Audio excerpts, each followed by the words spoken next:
"Honey, if you can actually afford this necklace, I'll quit." Meredith Kane leaned her elbow on the display case as if she owned the world, which, in her mind, she did. Her voice carried deliberately, intended to reach every corner of the showroom. Laughter followed instantly, quick and decisive, as people chose sides. Nia didn't move or flush.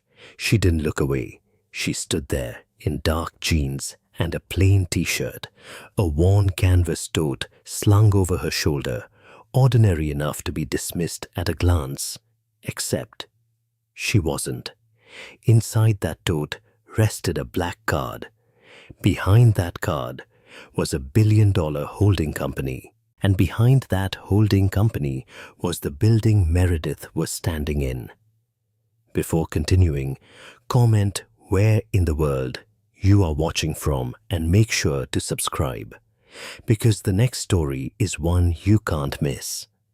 The morning light hit the display cases at Hargrove and Lane like it had been hired to do so.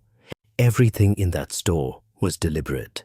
The white orchids on the reception pedestal, the soft jazz threading through the air, the way the overhead lights were angled to make the diamonds look like they were breathing. It was a beautiful place. It knew it was beautiful. And so did the woman who ran it. Meredith Kane stood at the center of the showroom floor, with her arms loosely crossed and her eyes moving, always moving. She was sharp-jawed and put together in the way that took real effort to make look effortless. Her black blazer was pressed. Her highlights were fresh. She had managed this store, and she had never once let it forget who was in charge. "Brooke," her voice was low, crisp. "The Morris cases in the back left corner.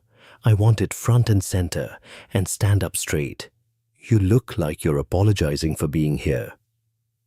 Brooke, already trained to flinch, straightened immediately. Meredith turned back to the floor. She saw everything. That was her gift, or so she believed. She could read a person in the time it took them to cross the threshold. Shoes first, then bag, then the way they moved, confident or cautious, purposeful, or just wandering. She had built her whole philosophy on it. Appearance signals belonging. She had said it so many times it had stopped feeling like an opinion and started feeling like a law. The door opened. A couple stepped in, young, Latino, dressed nicely but not extravagantly. The man had his hand at the woman's back. They were looking at the Legacy Collection display with wide, hopeful eyes. Meredith drifted toward them, smooth and unhurried. "Good morning," she said warmly. "Are you looking for something in particular?" "We were hoping to see the—" "Oh, you'll love our celebration collection." She was already steering them, hand gesturing gracefully toward a case near the far wall. Beautiful pieces, very accessible price points, really lovely for anniversaries. She smiled the whole time. She never raised her voice. She never said anything cruel. She didn't have to. The couple followed her because people usually did when they were being redirected by someone confident enough. Meredith was back at her post. A man walked in. He was white, wearing a rumpled jacket and carrying a coffee cup. Unremarkable, except that Meredith had seen his photograph in the program for the Metropolitan Arts Gala. She was across the floor in moments. "Mr. Herman, welcome back." She extended her hand. "We have the Langley piece reserved for you. Can I offer you anything while you wait?" He looked mildly surprised. She remembered him. She always remembered. The door opened again. Meredith didn't look up right away. She was reviewing a receipt at the front desk, but she felt the shift in the room, the small, instinctive thing that happened when her staff clocked something and didn't know how to handle it. She looked up. The woman who had just walked in was black and dressed in the plainest way imaginable. Dark jeans, a simple t-shirt, leather sneakers, not designer, just clean. No jewelry, no statement bag, just a worn canvas tote hanging from one shoulder. Her hair was natural, pulled back without fuss. She looked unbothered, like someone who had somewhere better to be, and had stopped in anyway. She did not look around the store the way most people did. She didn't crane her neck at the displays or slow down near the entrance to take it all in. She walked directly to the legacy collection. Meredith watched her. She nudged Brooke once with her elbow, a small, practiced gesture, and the two of them shared a look that didn't need any words. The woman leaned over the glass case and studied the centerpiece necklace. Platinum, diamonds. She studied it the way you study something you are genuinely considering, not dazzled, not intimidated, just looking. Then she straightened and glanced toward Brooke. "Excuse me, could I see that necklace up close?" Brooke hesitated. She looked at Meredith. Meredith set down the receipt, smoothed the front of her blazer with one hand, and began walking across the floor. Her heels silent on the marble, her smile already forming. The particular smile she reserved for certain kinds of conversations, the kind she had had many times before, the kind she had always won. Meredith arrived at the display case the way she always did, like she owned it. She positioned herself between Nia and the velvet tray, without making it look intentional. It was a move she had perfected, a half step, a slight angle of the shoulder, enough to create a barrier without technically being one. She clasped her hands in front of her and let her smile settle into place like a mask she had worn so long it had started to feel like skin. "Hi there." Her voice was warm, friendly even, but it was the kind of friendly that had a locked door behind it. "Can I help you find something?" Nia looked up from the case. "Yes, I'd like to see that necklace." She pointed to the centerpiece, platinum setting, graduated diamonds, the kind of craftsmanship that took a master jeweler time to complete. "Could you take it out for me?" Meredith's smile didn't move, but something behind her eyes did. "Of course." She paused just long enough. "I do want to make sure you have all the information first, because this particular collection—" She gestured at the case with one manicured hand. "It's our legacy line. It's quite specialized. The piece you're looking at starts at a high price, and the centerpiece necklace, specifically, is priced at a significant amount." She said the numbers slowly, carefully, the way you speak to someone you've decided needs things explained simply. "That's fine," Nia said. "I'd still like to see it." Something shifted in the room. Brooke, standing nearby, went very still. The two customers browsing near the celebration collection, a woman and a younger man who appeared to be her son, had stopped pretending to look at the display cases. Everyone was watching now. Meredith tilted her head. "I just want to be transparent with you, because I'd hate for there to be any confusion." She lowered her voice just enough to seem considerate while staying perfectly audible to everyone around them. "These pieces aren't like our other collections. There's no financing, no payment plans. It's the kind of purchase that—" She smiled again. "Well, it's a very particular kind of buyer." "I understand that," Nia said. Her voice was even, quiet, steady in a way that should have been a warning. "I'd like to see the necklace." Meredith straightened. She glanced at Brooke, then at the two customers watching from across the room. She could feel the audience. She had always performed better with an audience. "Okay, I'll tell you what." She leaned one elbow lightly on the top of the case, casual as anything. "We also have a really gorgeous gift section right near the entrance. Beautiful pieces. Sterling silver, some lovely gold-plated items, really elegant options in lower price ranges." She gestured toward the front of the store. "I think you'd find something really special over there." Nia didn't look toward the entrance. She didn't move at all. "I didn't ask about the gift section," she said. The smile on Meredith's face curdled into something else. Not anger. Not yet. Something more dangerous. Amusement. The kind that needed witnesses. She looked over her shoulder at Brooke. A slow, deliberate look. The kind that came with an expectation attached to it. Brooke's eyes darted between Meredith and Nia. She understood what was being asked of her. She had learned working under Meredith Kane that there were two options when Meredith looked at you like that. Perform or pay for it later. A small, uncomfortable smile crawled onto Brooke's face. Not confident, not cruel. Just the desperate compliance of someone who had already calculated the cost of staying neutral and decided she couldn't afford it. Meredith turned back to Nia, satisfied. And the words came out light as air, easy as breathing, delivered with the confidence of someone who had never once been wrong about anything. "Tell you what, honey, if you can actually afford this, I'll quit." It landed like a slap. The younger male customer across the room snorted, quick and unguarded.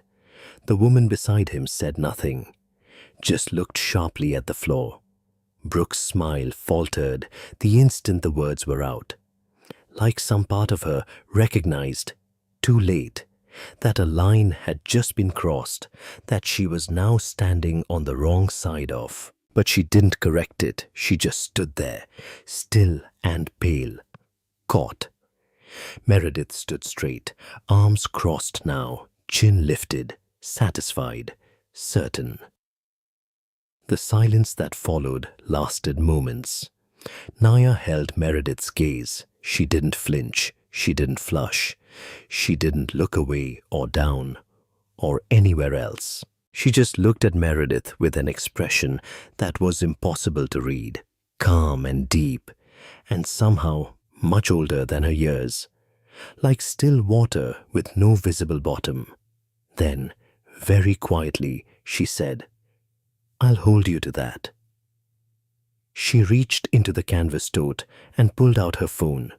She dialed a number, and she waited. Nia dialed like she was checking the weather. No hesitation, no dramatics. She just pulled out her phone, found the number, and pressed call.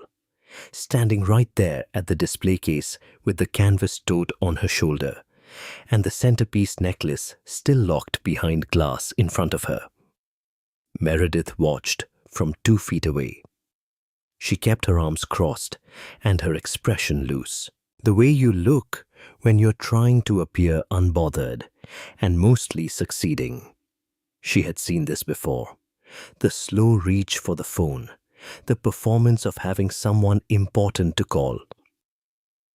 She had called the bluff on women like this before. It always landed the same way. Nia held the phone to her ear. When the line connected, she spoke 3 sentences. Short ones. She gave her name. She gave the store's name. She said she needed a moment of someone's time. Then she hung up. That was it. She slid the phone back into her tote and returned her attention to the display case, studying the necklace again with the same calm, unhurried focus she had had when she first walked in, like the call was already handled, like whatever needed to happen was already in motion, and she could afford to be patient. Meredith waited for something more. Nothing came. She exhaled through her nose, barely audible, and drifted back toward the front desk. She had a store to run. Brooke was hovering near the celebration collection, straightening things that didn't need straightening. The 2 customers who had been watching had gone back to their browsing, or pretending to. The showroom resettled into its usual quiet rhythm. Some time passed. The store's landline rang. Meredith picked it up at the front desk, half distracted, reaching for a pen out of habit. Hargrove and Lane, Fifth Avenue. This is Meredith. Meredith. The voice on the other end stopped her cold. It was Victor Langford, not his assistant. Not a forwarded call. Victor himself, CEO of Hargrove and Lane. His voice was the kind of calm that meant the opposite of calm. Measured, tight, like a man holding something fragile with both hands and walking very carefully. I need you to listen to me. Meredith straightened. Of course. Is everything the woman on your floor? He didn't wait for her to finish. The one you've been speaking with at the Legacy Collection. The pen in Meredith's hand went still. Her name is Nia Langston. A pause, short and deliberate. Her holding company is Langston Global. Does that name mean anything to you? It didn't, not immediately. And then, slowly, like a light coming on in a dark room, it did. Langston Global.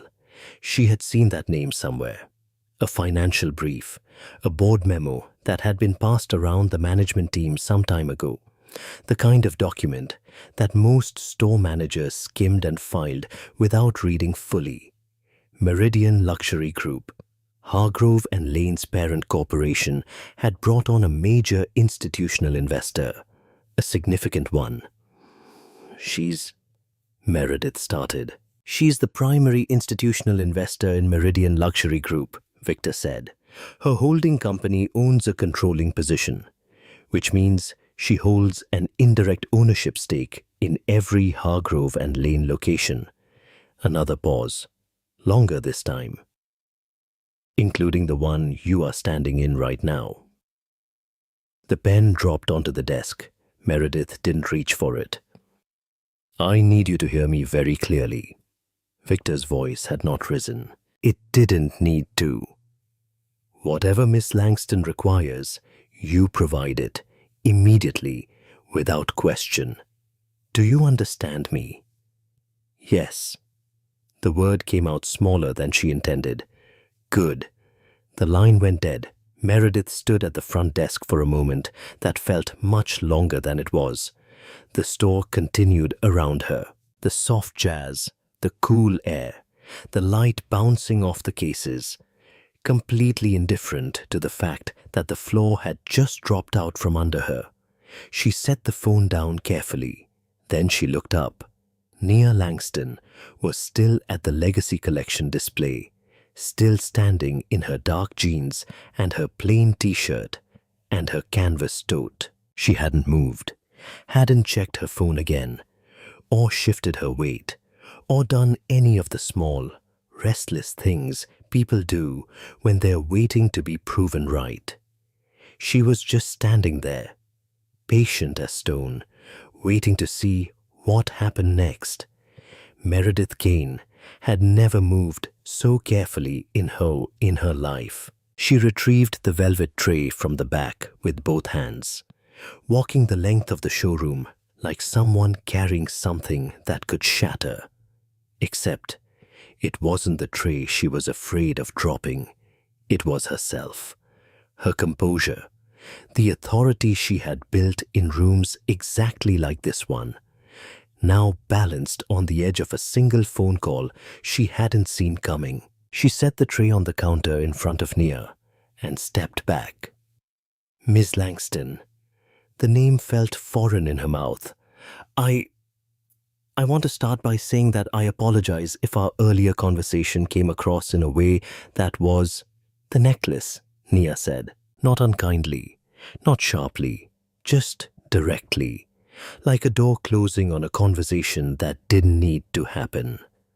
Meredith stopped talking. Nia leaned forward over the tray. She looked at the necklace the way a person looks at something they have already decided about, not with longing, not with hesitation, but with the quiet attention of someone confirming what they already know. Her eyes moved over the setting slowly. The platinum band, the graduated diamonds stepping down from the center stone in a clean, deliberate arc. The platinum grade on this, she said. Is it 950 or 900? Meredith blinked.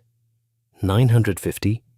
And the center stone, the certification, GIA? Yes, internally flawless, D-color. Nia nodded once, like the answer had confirmed something she had suspected. She tilted her head slightly, studying the setting from a different angle. The prongs are hand-set. They are. Meredith's voice was steadier now, pulled back into familiar territory by the questions. Our master jeweler in Antwerp, the setting alone is approximately months of work. I can see that. Nia straightened. She looked at the necklace one more moment. Then she looked at Meredith. I'll take it. The room went absolutely silent, not the polite, curated silence of a luxury showroom. Something different, something electric. Brooke, standing near the service counter, stopped breathing for a visible second. The woman who had been watching from across the room lowered her phone without realizing she had done it. Even the jazz seemed to quiet, as though the store itself was paying attention. Meredith's mouth opened, then closed. Of course, she said. Of course, let me... Yes. She reached beneath the counter for the transaction materials. Her hands were not steady. She kept them below the counter's edge as much as possible, willing them to cooperate, furious at herself for the trembling she couldn't entirely control. She placed the transaction form on the counter and slid it across. Nia set the canvas tote down at her feet, opened it, and produced a single card. Black, mate. No visible account number on the face of it, just her name in small silver letters. She placed it on the counter without ceremony. Meredith processed the transaction herself. She didn't call Brooke over. She didn't hand it off. Some part of her understood, without anyone telling her, that she needed to do this herself, that this was something she had to stand inside of and feel completely. The confirmation printed. The receipt was long and formal and said everything a receipt needed to say. Meredith placed the necklace back in its velvet box with hands that had finally steadied, mostly out of necessity. She folded the receipt, slid it into the branded envelope, set the box inside the signature carry bag. Ivory with the Hargrove and Lane crest embossed in gold on the side. She placed it on the counter. Nia picked it up, opened her canvas tote, put it inside. Then she turned and walked toward the door. The whole room watched her go. Nobody said anything. Brooke had found something on the service counter to stare at. The two customers who had witnessed everything, the woman and the young man beside her, were completely still, watching with the wide, unblinking attention of people who understood they had just seen something they would be describing for a long time. Nia reached the door. She stopped. She turned, just her head. Looking back across the length of the showroom to where Meredith stood behind the counter, receipt still in her hand, the look on Nia's face was not anger. It was not satisfaction. It was something far quieter and far more devastating than either of those things. It was pity. You still have a job, she said, her voice carrying easily across the still room. Because I didn't ask for you to lose it. She let that sit for exactly a moment. Think carefully about why. She pushed the door open and walked out into the afternoon light. The door swung shut behind her, and Meredith Kane stood exactly where she was, holding a receipt for the purchase, alone in the silence she had made.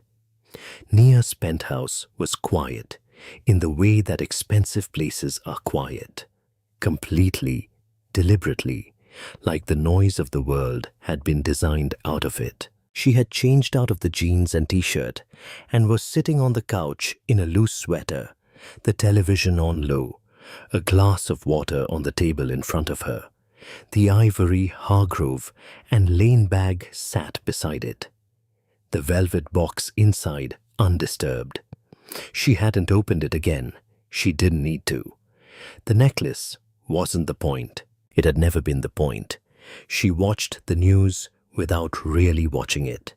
The day had settled into her bones, the way difficult days do, not loudly, but with a dull, persistent weight. She was tired, not broken, just tired. She thought about Meredith's face when Victor's call came through, the way the color had left it. She thought about the receipt and the trembling hands and the pity she had felt. Real pity, not a performance.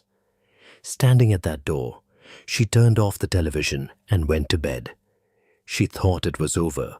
She found out it wasn't some time later. Her phone was on the nightstand. She reached for it out of habit before she was fully awake. And the first thing she saw was a text from a college friend she hadn't spoken to in some time. "Did this happen to you?" There was a link below it. Nia sat up. The clip was shaky, shot from across the showroom on someone's phone, captured at an angle that caught the tail end of the confrontation. You could see Nia at the counter, her back straight, her expression unreadable. You could see Meredith leaning on the case with that loose theatrical confidence. You could see Brooke's uncomfortable smile. You could see the younger male customer's snort of laughter, brief and damning. The audio was partially muffled by distance, but Meredith's final line came through clearly enough. "If you can actually afford this, I'll quit." The account that posted it belonged to someone named Sienna Vale. Her bio described her as a lifestyle and culture writer. She had many followers. Her caption read, "Watched a store manager publicly humiliate a black woman at a luxury jewelry store today. Smiled the whole time she did it. This is what discrimination looks like when it wears a blazer." The post had been shared widely.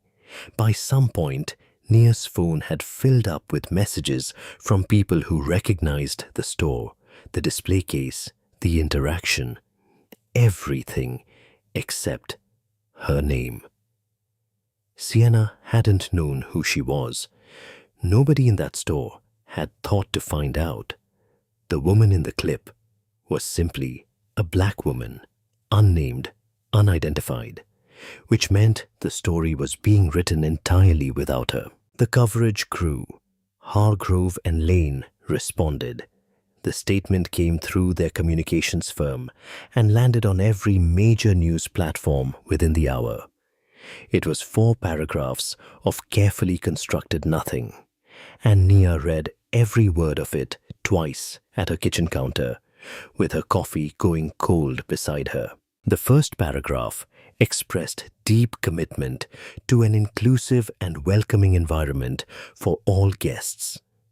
The second acknowledged an unfortunate interaction that did not reflect the values of Hargrove and Lane. The third announced that Meredith Kane had been placed on paid administrative leave, pending a full internal investigation, a move dressed up to look like consequence and designed to function as protection. Then the fourth paragraph. Security footage and additional context not captured in the circulating video indicate the interaction has been misrepresented in certain material respects. The customer in question was at all times treated with professionalism. She completed a purchase and departed the store satisfied. "We consider this matter resolved." Nia read that last sentence 3 times. She completed a purchase and departed the store satisfied. "We consider this matter resolved." They had taken the transaction, the moment that was supposed to mean something, the moment that was supposed to land, and turned it into a closing argument. Proof that nothing happened, evidence that she had walked out happy. They had used her own money to build the wall. Meredith was on paid leave, not fired, not facing anything real, sitting at home, collecting a paycheck, waiting for a news cycle to end.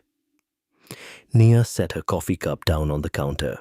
Not hard, not dramatically, just down, with the quiet, deliberate precision of a woman who has just made a decision she will not be talked out of.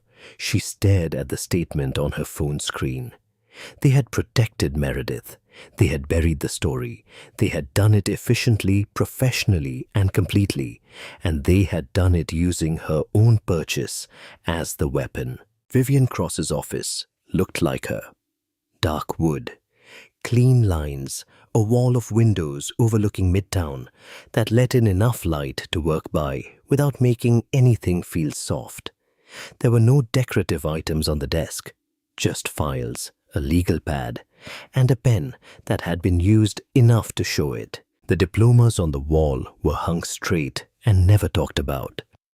Vivian herself had the kind of stillness that came from spending decades in rooms where losing your composure cost you everything. She listened to Nia without interrupting. That was the first thing Nia had always appreciated about her. Vivian let you finish. She let you lay the whole thing out, every piece, every sequence, before she touched any of it. When Nia was done, Vivian picked up her pen. She didn't write anything yet. She just held it. "A discrimination lawsuit is winnable," she said. "I want to be clear about that. What happened to you in that store is documented, partially on video, and witnessed by multiple parties." She paused. "But winnable and fast are two different things. Hargrove and Lane's legal team is large, and they are experienced at exactly this kind of defense. We are talking about litigation, discovery motions, depositions, delays." She set the pen down, and during all of that, Meredith Kane sits at home on paid leave. Victor Langford runs his company, and the statement they published stays on the internet, defining what happened before we get a single word in front of a judge. Nia nodded slowly. "I know. So, tell me what you're actually thinking." Nia was quiet for a moment. Outside, floors down, the city moved at its usual relentless pace, completely indifferent. "I want the pattern," Nia said, "not just what happened to me. If they've done this before, if there are other women who walked into that store and were treated the same way, then this isn't an isolated incident. It's a practice." She looked at Vivian evenly. "That's a different story." Vivian studied her. "You have someone in mind for that." "I do." Marcus Reed answered on the second ring, which meant he had been expecting her call, or he had been awake anyway. With Marcus, it was usually both. He was broad-shouldered, with reading glasses he was always misplacing, and a reputation that preceded him into every room he entered. He had broken major corporate cover-up stories. 2 of them had resulted in federal investigations. The third had ended a political career that everyone assumed was untouchable. He was not a man who frightened easily, and he was not a man who let a story go once he had decided it was worth telling. Nia told him what she needed. Not the full story, not yet. She asked him to look into Hargrove and Lane's complaint history and Meredith Kane's record quietly, without any publication commitment, without his name attached to anything. Just information. "How quiet?" he asked. "Completely." A short pause. "Give me some time." She trusted him because she had known him for years, since they were both young and broke, and certain they were going to change something. He had changed things his way. She had changed them hers. The friendship had survived the distance between those two paths, which was the best kind of friendship. She hung up and went back to work. The rest of the day passed without incident, which was its own kind of discipline. Nia answered no press inquiry. Her assistant had fielded several by midday. 2 television producers, 4 digital outlets, 2 newspaper reporters, 2 radio programs, and a podcast that described itself as covering stories the mainstream media ignores. She declined all of them through a single reply. Ms. Langston has no comment at this time.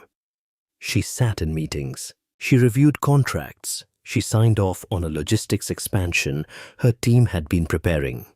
She did every ordinary thing the day required of her, and she did it without letting the weight of the morning show on her face. But it was there. It sat behind everything. Behind the meetings and the contracts and the phone calls, like a low sound you can't unhear once you've noticed it.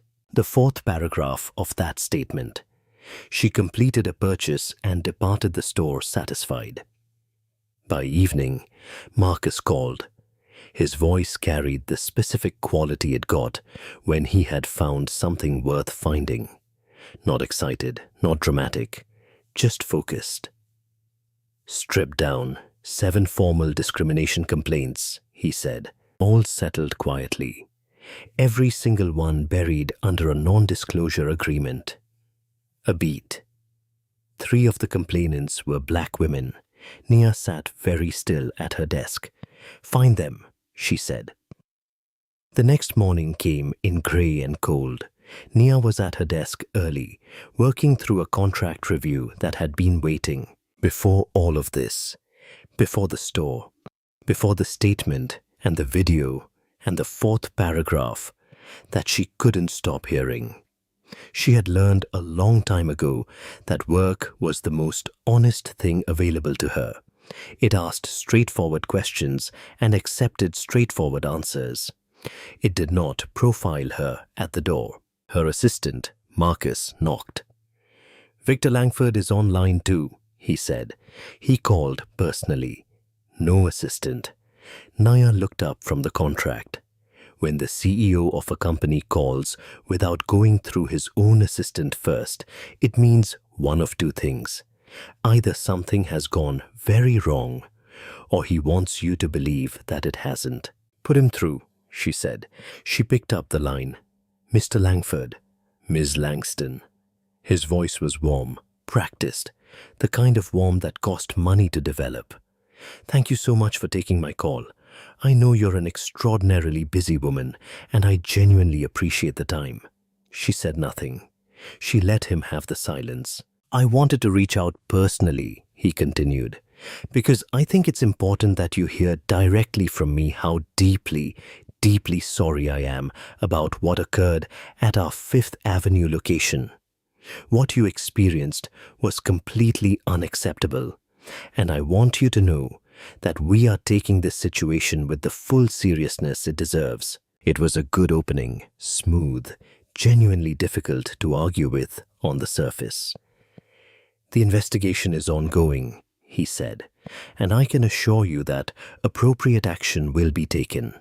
Meredith Kane does not represent our values, and her behavior does not reflect the standard we hold for every guest who walks through our doors." "I appreciate you saying so," Nia said, neutral, even. A brief pause. Then Victor shifted, barely perceptibly, like a man adjusting his footing on uncertain ground. "I also want to be candid with you, because I respect you too much to be anything less." He let that land for a half second. There's been a great deal of public attention on this situation over the past days. And I think we both understand that when something like this escalates, when it moves from an internal matter into a very public campaign, the effects can be broad. They can touch things that neither of us necessarily intends. Here it was. "Meridian's share value has already moved points since the video circulated," Victor said. "And given your position with the group, Miss Langston, I think you understand that any further escalation would have implications that extend well beyond Hargrove and Lane." He paused again. "I would hate for a situation that is already being addressed internally to cause collateral damage to investments that matter to both of us." He was asking her to protect her own money by staying quiet. The audacity of it was almost beautiful. "I hear you, Victor," Nia said. Her voice was perfectly pleasant. "Thank you for calling." A beat of surprise on his end. He had expected more resistance or more capitulation. Either would have told him something useful. She gave him neither. "Of course," he said. "I hope we can... I'll be in touch." She hung up. She sat for a moment with her hands still resting on the phone. Then she picked it back up and dialed her financial advisor. "Begin liquidating my full position in Meridian Luxury Group," she said. "All of it. Start this afternoon." By evening, Hargrove and Lane's PR firm had made their next move. Naya found out through her assistant, who had been monitoring the news coverage as she had asked. A morning show, one of the large national ones, the kind with a cheerful set and a live studio audience, had announced a segment, a special interview with Meredith Kane. The preview clip was short and had already been viewed widely. Nia watched it on her desktop. Meredith sat across from the host in a cream-colored blouse, her hair down, her expression calibrated to something between wounded and resolute. The chyron beneath her read, "Facing the mob." A manager speaks out. In the clip, Meredith's voice was soft and controlled. She talked about being devastated by the way the interaction had been taken completely out of context. She did not name Nia. She didn't have to. The framing did the work for her. Nia watched it once. She did not watch it again. She picked up her phone and called Marcus. "How much do you have?" she asked. The next morning arrived with the particular tension of a day that already knows what it carries. Marcus was waiting in Vivian's conference room when Naya arrived. He had a manila folder on the table in front of him and the expression of someone who had been up early, not because he couldn't sleep, but because he hadn't tried. Vivian sat across from him, legal pad open, pen in hand. The coffee in the center of the table was fresh. Nobody had touched it. Nia sat down. Marcus opened the folder. "I found one of them," he said. "One of the 3 black women who filed complaints against Hargrove and Lane." He slid a single page across the table. "Her name is Denise Harlan. She spent years in retail management before she filed her complaint some time ago." He paused. "She signed the NDA sometime after filing. Settlement amount is sealed, but based on the legal firm involved and the speed of resolution, I'm estimating somewhere in the low to mid 6 figures." Vivian picked up the page, read it without expression.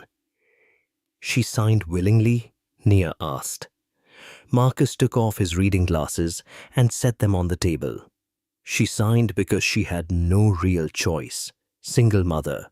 Couldn't fund a prolonged legal battle. Hargrove and Lane's attorneys made clear, very politely, that they were prepared to drag the process out as long as necessary." He folded his hands.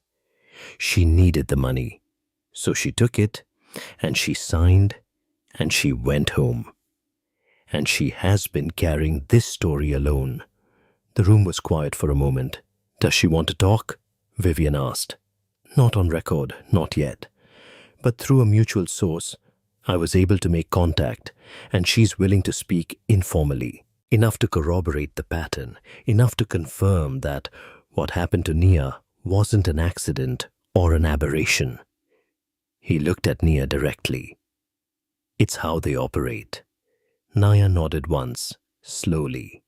The second call that morning came from a number Naya didn't recognize. She almost let it go to voicemail. She answered on the last ring. "Miss Langston." The voice was young, careful. "My name is Sienna Vale. I think you know who I am. I got your number through... It's a long chain, I'm sorry. I wasn't sure if you'd pick up." Nia leaned back in her chair. "I picked up." A breath on the other end. "I wanted to call because I need you to know that what's happening with that video. With the way Hargrove and Lane is spinning it, it makes me sick. I posted that clip because what I saw was wrong and I wanted people to know it happened. A pause. I didn't think they'd come after me for it. They sent you a legal letter, Nia said. Some days ago. Cease and desist. They're claiming the clip misrepresents the interaction and damages their brand. She exhaled. I have followers and I write about culture and lifestyle, and I've never had a lawyer contact me in my life. She stopped, steadied herself. I'm scared, but I'm not taking it down. Nia was quiet for a moment. Don't take it down, she said. By early afternoon, the four of them were in the same room. Nia, Vivian, Marcus, and Sienna, who turned out to be smaller in person than her online presence suggested. With paint-stained fingers and the alert, watchful eyes of someone who notices everything. She sat at the end of Vivian's conference table, with her phone in front of her, and her back very straight. They laid it out together, piece by piece. Nia's account, Denise's corroboration, Sienna's video, the 7 settled complaints, the NDE pattern, Victor's phone call, the morning show segment. The plan that formed over the next hours was straightforward. Marcus would write a fully documented investigative piece, not a reaction to the viral video, not a celebrity story, but a serious, sourced examination of Hargrove and Lane's documented history of discriminatory conduct. Nia would go on the record. Denise's account would be included, anonymized but unmistakable to anyone paying attention. The piece would name Meredith. It would name Victor. It would establish the pattern with documentation behind every claim. Vivian submitted the completed article to the publication's fact-checking team that afternoon. Marcus drove straight from her office to his own to begin the sourcing review. Nia took the elevator down to the lobby alone. She pushed through the revolving door into the cold afternoon air and stood on the sidewalk for a moment, the city loud and indifferent around her. For the first time since the incident, she felt like the ground beneath her was solid. The week moved the way weeks do when you are waiting for something slowly, and then not at all. The work continued. Marcus was deep in sourcing, running down every document, every filing, every paper trail that touched Hargrove and Lane's complaint history. Vivian was coordinating with the publication's legal team, walking them through the corroborating materials line by line. Sienna had taken down nothing. Nia ran her company and answered no interviews and watched the news coverage with the detached attention of someone studying a map of terrain they are about to cross. The viral video had settled into the internet the way these things do, still circulating, still generating commentary, but no longer exploding. The morning show segment with Meredith had aired and generated its own wave of reaction, split roughly in half between people who believed her and people who didn't. Hargrove and Lane's paid leave announcement had bought them just enough goodwill with the portion of the public that wanted to believe institutions self-corrected when pressed. By some point, the article was hours from publication. Nia was at her desk that evening, working through a logistics brief her team had sent over, when her phone rang. She looked at the screen. Denise Harlan. She picked up immediately. Denise was crying before the first word came out. Not quietly, the kind of crying that has been held back for hours and finally given up trying to stay contained. Nia set down her pen and waited, giving her the space to find the beginning of what she needed to say. It took a moment. They called me, Denise finally managed. They're lawyers. This morning, I don't know how they knew, Nia. I don't know how they found out. Nia's hand tightened slightly around the phone. Tell me exactly what they said. Denise walked her through it in pieces, her voice breaking and steadying and breaking again. The call had come from a senior attorney at the firm that had handled Hargrove and Lane's original settlement with her. He had been professional, courteous even, which somehow made it worse. He reminded her, with precise and carefully documented legal language, that her non-disclosure agreement was ironclad, reviewed and upheld in prior instances, and that any cooperation with a journalist in any form, including anonymized accounts, constituted a material breach of that agreement. Then he told her what a material breach would cost her. The full original settlement amount to be returned in its entirety, plus damages. The figure he quoted was significant. "I don't have that," Denise said. Her voice had gone very flat. The crying had stopped, replaced by something quieter and more frightening. "I used that money to pay off my house, my daughter's tuition. I don't have it, Nia. I cannot—" She stopped, started again. "I have a daughter." Nia closed her eyes for a second. "I know," she said. "I'm sorry." Denise's voice fractured again on the word. "I wanted to do this. I wanted— You have no idea how long I have wanted someone to finally—" She couldn't finish it. "Nia." She kept her voice steady, calm. Not because she felt calm, but because Denise needed someone in the room who did. "You don't have to apologize to me. Do you hear me? Not for a single second." They stayed on the line together for a few more minutes. Nia said what could be said. She meant all of it. Then Denise said good night, and the call ended, and the office went very quiet. Nia sat without moving. Sometime later, Marcus called. She knew from the first syllable of his voice. "The publication pulled it," he said. "Their legal team received a preemptive letter this afternoon, addressed directly to the editor-in-chief. Hargrove and Lane's attorneys put them on notice about the sourcing, the NDA implications, potential litigation exposure." A pause. "Without Denise's corroboration, the pattern can't be verified in print. Everything else we have is strong, but the spine of the piece is gone." Another pause, shorter. "The editor made the call an hour ago. The piece is dead." Nia said nothing for a long moment. "Okay," she said finally. "Nia, I'll call you tomorrow," Marcus said. She hung up, sat back in her chair. The logistics brief was still open on her desk, completely irrelevant now. Outside, Manhattan hummed its indifferent hum floors below. Vivian arrived minutes later. She had clearly come straight from her own office, coat still on, bag over one shoulder, reading glasses pushed up on her head. She sat down across from Nia without preamble, and the two of them held the silence together for a long moment, the way people do when words haven't caught up to what just happened. Then Vivian set her bag down, folded her hands on the desk, and spoke. "They've done this before," she said, flat, certain. "They know exactly how to do this." Nia opened her news alerts one morning and found her own name.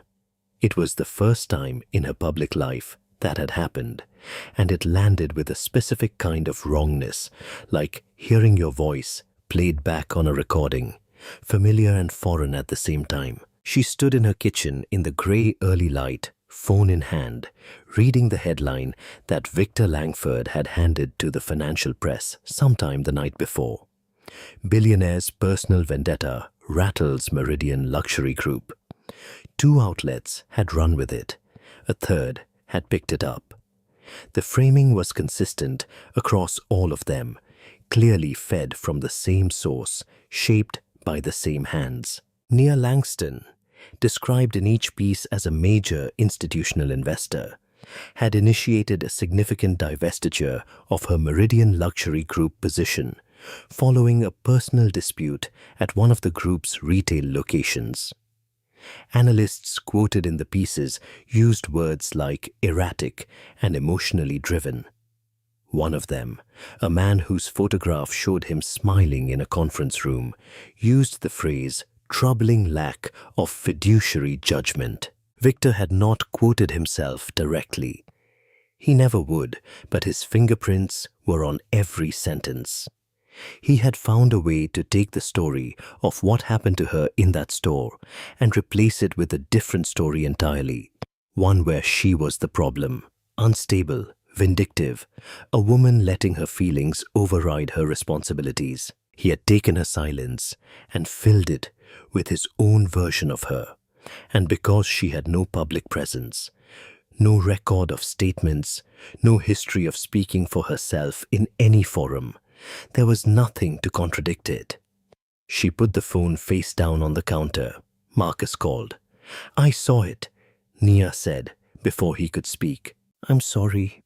He meant it. He moved fast. "I should have anticipated." "You couldn't have." She picked up her coffee, set it down again. "What do we have left?" A pause. The two women whose complaints were dismissed without settlement. No NDAs. They're reachable, but without Denise's corroboration and without the article, their accounts alone aren't enough to establish the pattern in print. Any publication that runs something now, after the legal letter Hargrove and Lane sent, is going to be extremely cautious. He exhaled. "We'd need something that changes the entire shape of the story." Naya said nothing. "Nia." His voice shifted. "Careful now. Feeling for the edge of something. There is one thing that changes everything, but it requires you to—" "I know what it requires," she said. She hung up and called Sienna. Sienna answered, sounding like she hadn't slept. She probably hadn't. "I saw the articles," Sienna said immediately. "What they're doing to you, framing you as irrational, like you're the one who caused a problem." Her voice cracked with genuine outrage. "It's the same thing they did with the video. They just keep rewriting it." "I know," Nia said. "What do we do?" Nia looked out the window at the city below, dense and grey and completely certain of its own importance. She thought about a question she had been carrying since the incident, since she had sat in Vivian's office and heard about 7 complaints and 3 black women and a pattern that had been running behind clean glass and soft jazz and a smile that locked the door. She thought about every woman who had walked into that store before her and been turned away before they even reached the display case. Every woman who had gone home and said nothing because what was the point? Every woman who had signed a document that cost her something she couldn't get back in exchange for money she shouldn't have needed and silence she shouldn't have had to keep. She had more money than she would ever spend. She had lawyers and journalists and a councilwoman's direct line, and she had been on the verge of letting this get buried. That evening, Nia sat alone in her office. The logistics brief from earlier was still on her desk, still waiting. The velvet box sat beside it. She had brought it from the penthouse that morning without fully deciding why. She opened it now and looked at the necklace in the lamplight. It caught the morning light the way it had caught the light in the store, the way it had caught the lamplight on the nights she had opened the box and sat with it and tried to decide what it meant. She had bought it because she could, because a woman in a blazer had decided she couldn't, and she had needed the world to know that woman was wrong. But it was not hers to keep. She picked up her phone and called Marcus. "Come to my office tomorrow morning," she said. "Bring your recorder." A beat of silence. "I'm going to give you the whole story." Marcus arrived with his recorder and no coffee. That told Nia something. Marcus always had coffee. The fact that he hadn't stopped for it meant he had come straight from wherever he had been, moving fast, not wanting to be late for something he understood mattered. He set the recorder on the desk between them, small, black, unremarkable, and sat down without unpacking anything else. Nia had a glass of water, no notes. "Before we start," Marcus said, "I need to ask you directly. Once this is out, it doesn't go back.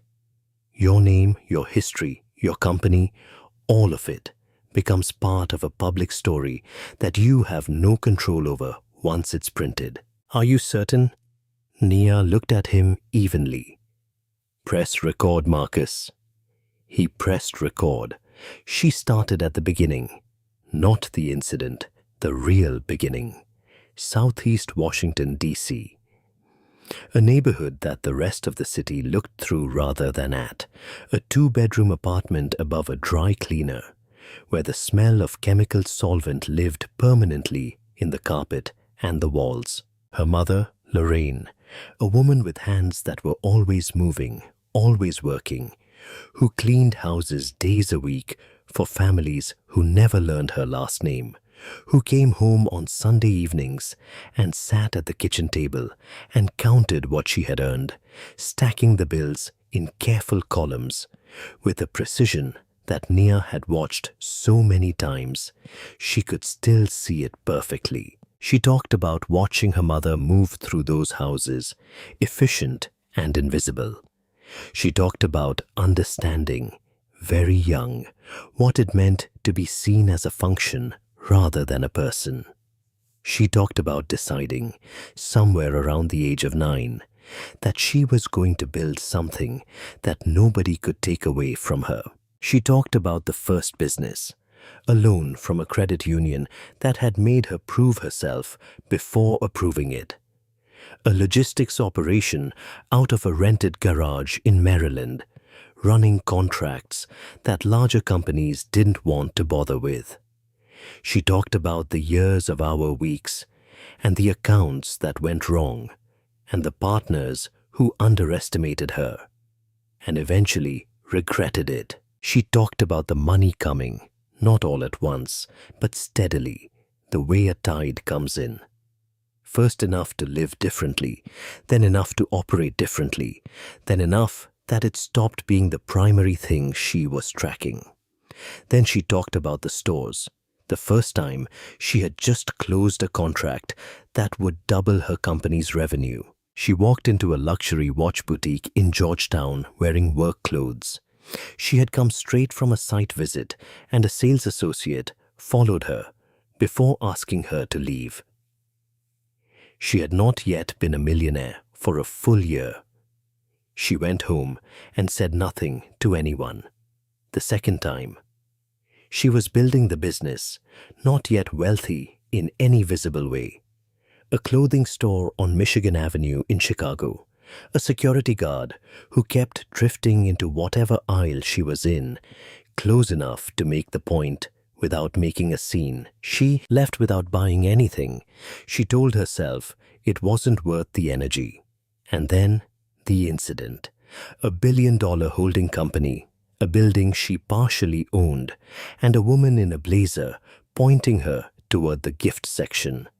She laid out every financial document, the Meridian stake, the terms of her institutional position, the divestiture she had initiated. Then she reached into her desk drawer and produced her phone and played Marcus the recording of Victor Langford's call.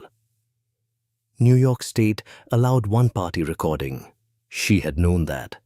She had pressed record into the conversation the moment she understood what kind of call it was. Victor's voice came through the small speaker, warm and careful, and completely unmistakably corrupt.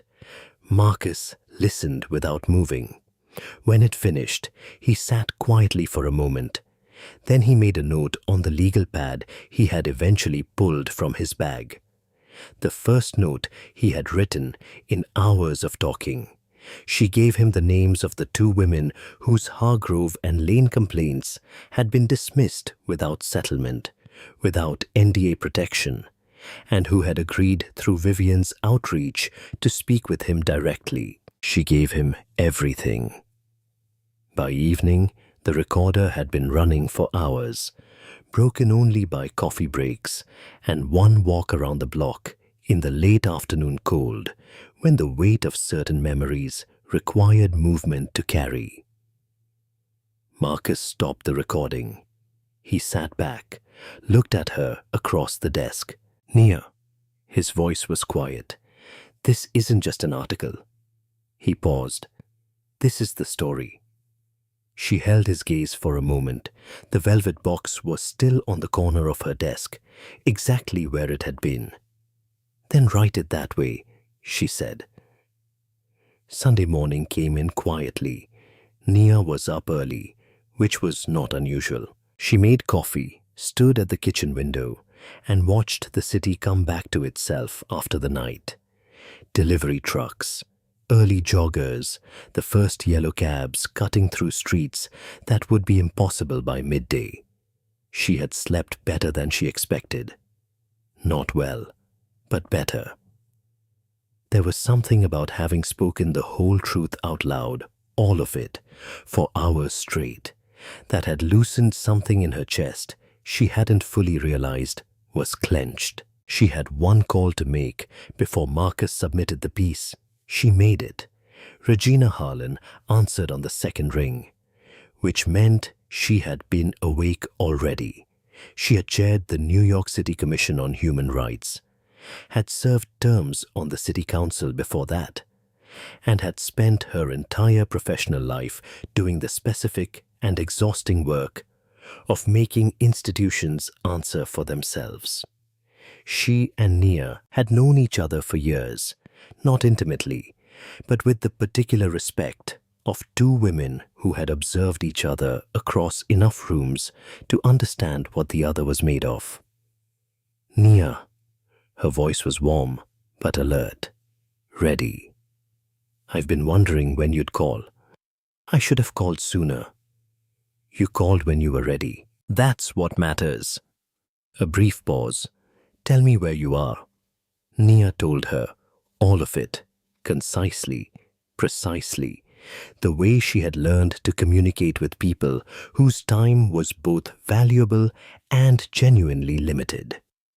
She covered the incident, the statement, the NDA pattern, Denise, the killed article, Victor's phone call, and the recording she had of it. She told Regina about the two women whose complaints had been dismissed without settlement, without NDA, and who were prepared to file formally. Regina listened without interrupting. When Nia finished, there was a short silence, not hesitation, just the sound of a sharp mind organizing what it had just received. "You understand that once you file formally under your full name, this becomes a matter of public record," Regina said.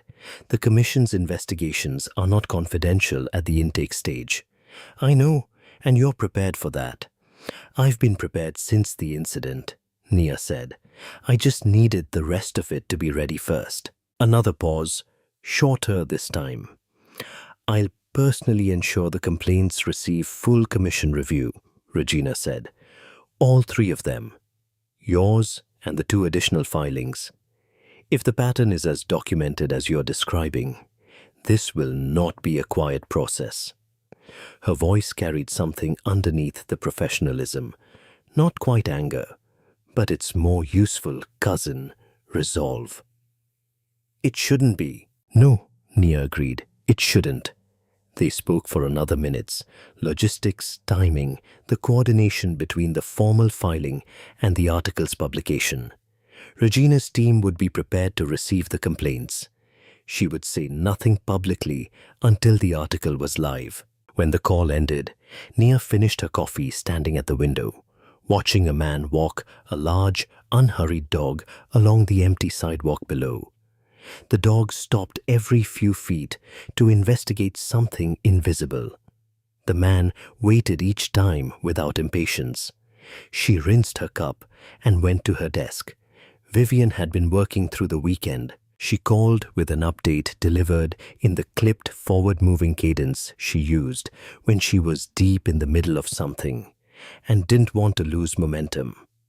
She had filed a formal legal challenge to Denise's NDA, a motion arguing the agreement had been signed under conditions of financial duress, with inadequate time for independent legal review, and that the enforcement threat leveled against Denise constituted an improper use of a civil settlement mechanism to suppress witness cooperation. It would take time to resolve, possibly longer, but the filing created a legal record that the challenge existed, that someone was pushing back formally in writing in a court that would have to respond. "It plants the flag," Vivian said. "Even if it doesn't move quickly, they know we're coming." "Good," Nia said. By afternoon, Marcus had submitted the completed article. Words, every claim sourced, every document attached. The two women who had filed dismissed complaints had spoken to him directly and on record. Victor's recorded phone call was transcribed in full and verified by the publication's audio team. The headline, chosen by the editor after deliberation, was simple and exact. "She bought the necklace." Then they tried to bury her. The article went live in the morning. By midday, it was the most read piece in the publication's online history. Nia was in a logistics meeting when her assistant slipped a note across the table to her with the number written on it. The read count updated every hour. She looked at it once, folded it, slid it into her jacket pocket, and returned her attention to the meeting. Nia's phone did not stop. She let it go. She was back at her desk that afternoon, hours after the article had gone live, working through a supplier contract that had been sitting in her inbox. Her assistant had forwarded her the read count update, the numbers climbing in a column, updated hourly, and she had not looked at it again. She had done what she could do. The rest of it was no longer in her hands, and she had made her peace with that somewhere between submitting the piece and waking up. The world outside her window was doing what it does. She let it. By afternoon, Meredith Kane's name was everywhere.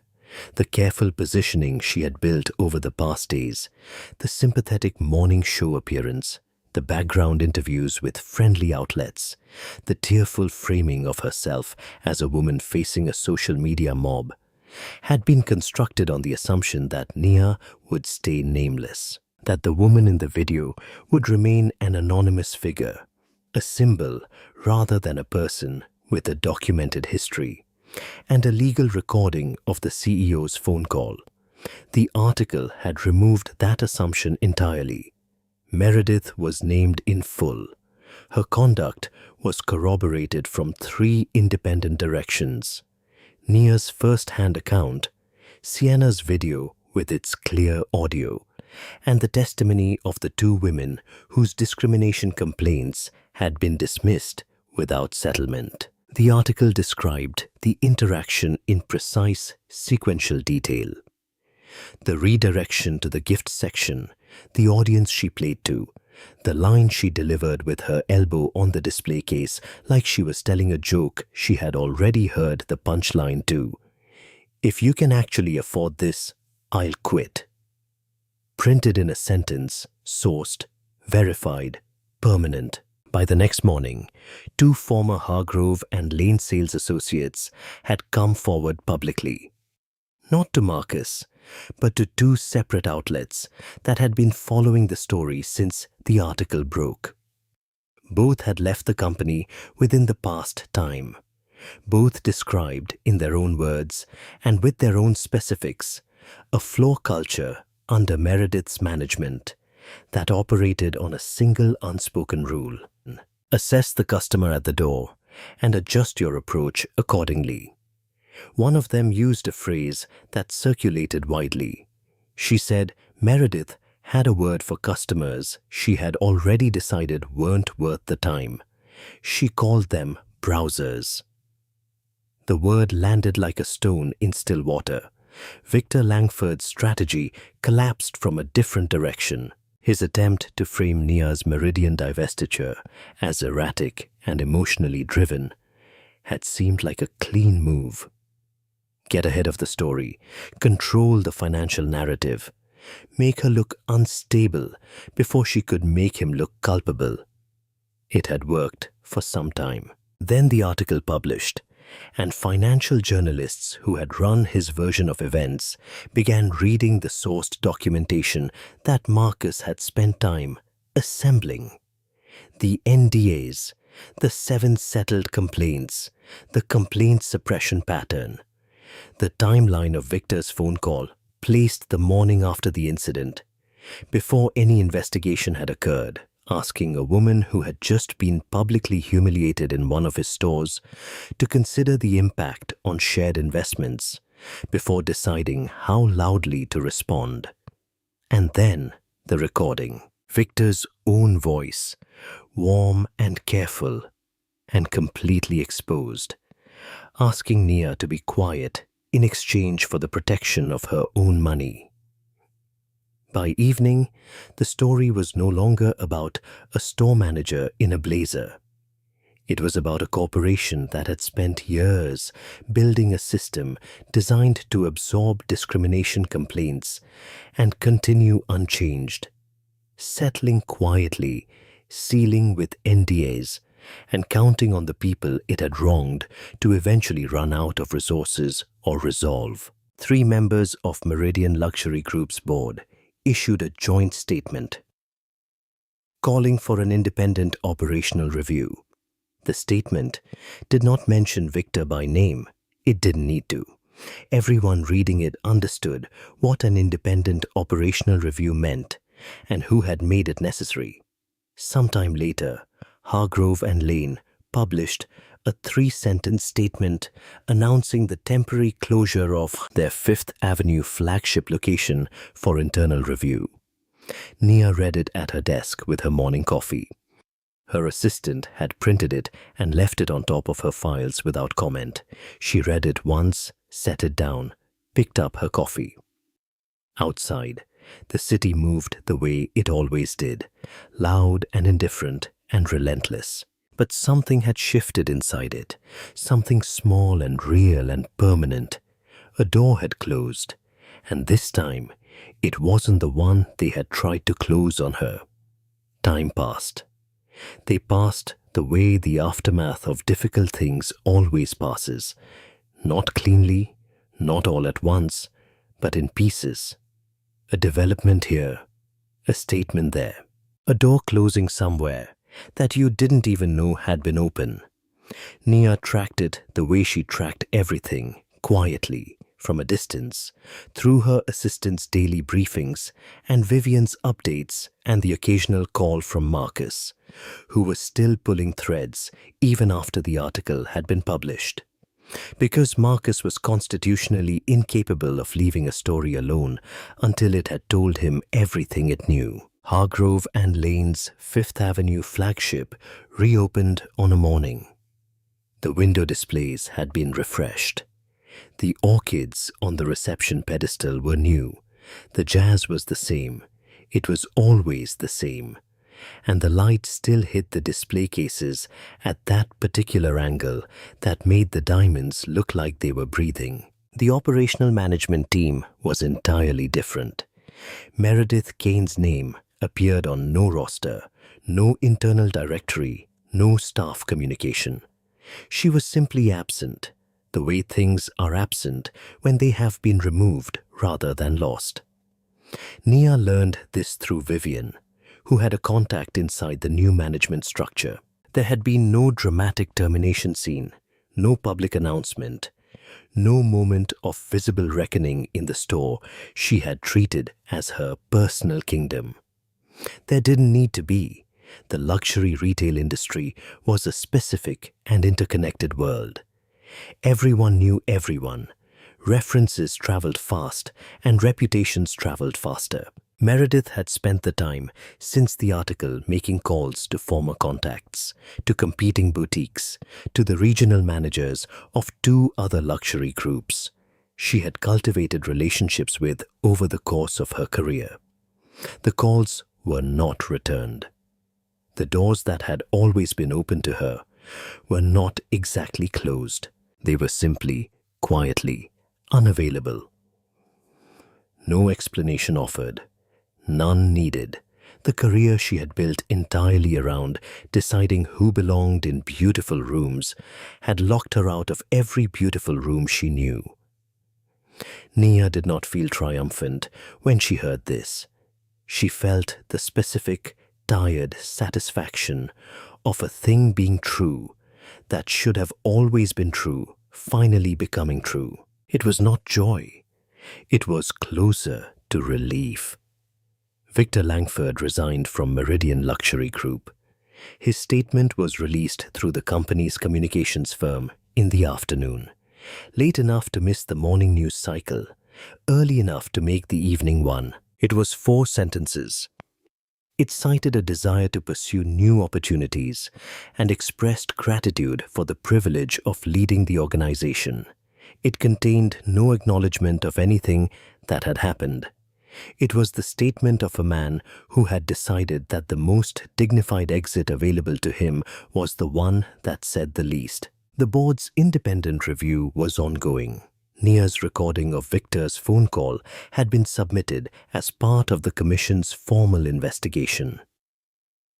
What would come of that, and when, was a question for lawyers and time. But Victor Langford was no longer the CEO of Meridian Luxury Group, and the position he had used to pressure a discrimination victim into silence had been taken from him. That was enough for now. The call that mattered most came one afternoon. Vivian's voice, when Nia picked up, had the particular quality it got when something had gone right after a long time of things going sideways, controlled but warm underneath. "Denise," she said simply. Nia sat forward. Meridian Luxury Group's new legal team, operating under the board's directive to conduct a full review of outstanding legal exposure, had contacted Vivian days earlier to open renegotiation on Denise's NDA. The original enforcement threat had been quietly withdrawn. In its place, a new offer, a full release from the non-disclosure agreement, allowing Denise to speak freely and publicly if she chose, and a renegotiated settlement figure, times the original amount. Vivian had countered. They had accepted without negotiation. "She can say whatever she wants to whoever she wants for the rest of her life," Vivian said, "and she is financially whole." Better than whole. Nia sat with that for a moment. "Can I call her?" she asked. "She's been waiting for you too." Denise cried for the first minutes of the call. Not the fractured, frightened crying of some time ago when the lawyers had called and the figure had landed on her like something physical. This was different. This was the sound of something that had been held too tight for too long, finally being put down. Nia let her cry. She didn't rush it or redirect it or fill it with reassurances. She just stayed on the line and waited. Because sometimes the most useful thing you can offer another person is the space to feel the full weight of what has just been lifted. When Denise finally spoke, she said, "I just want people to know it happened." "They will," Nia said. "You can tell them yourself now." Another silence, quieter this time. "Thank you," Denise said. Nia shook her head, though Denise couldn't see it. "You held on." "That was you." They stayed on the line for minutes more. When the call ended, Nia sat at her desk for a long moment in the early evening quiet of her office. Then she opened her email and pulled up Vivian's summary. A single document laying out every outcome, every resolution, every door that had closed, and every one that had opened over the past time. She read it through once, all of it. Then she typed 2 words in reply. "Thank you, Vivian." She hit send and went back to work. Sometime after the article published, the mornings had gone back to being ordinary. That was the thing nobody told you about the aftermath of something significant. The way life eventually reclaimed its shape around it. The meetings came back. The contracts came back. The coffee went cold on the desk because she had gotten absorbed in a call and forgotten it was there.